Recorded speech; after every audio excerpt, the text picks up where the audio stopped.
كم خوتي المغاربة، نتمنى تكونوا بخير وعلى خير، وبالخصوص جالسين في بيوتكم، لانه هي دي الحاجه الوحيده اللي غادي تخلينا نكونوا بخير وعلى خير. بغيت نقول لكم من خلال هاد لا فيديو هادي انه حنا راه حاسين بكم، حاسين بالناس اللي متضررين من هاد الجلسه في الدار، اللي كانوا مضطرين انه يخرجوا يوميا باش يخدموا على وليداتهم. حنا حاسين بكم، لهذا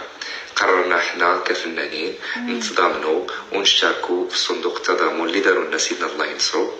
وغادي نكونوا يد وحده ان شاء الله، وغادي نجتازوا هذه المحنه الى عرفنا نتصرفوا والى خدينا الامور بجديه وبوعي، خصوصا بوعي، ودرنا داكشي اللي كتقولوا لنا وزاره الصحه وتبعنا كاع التعليمات.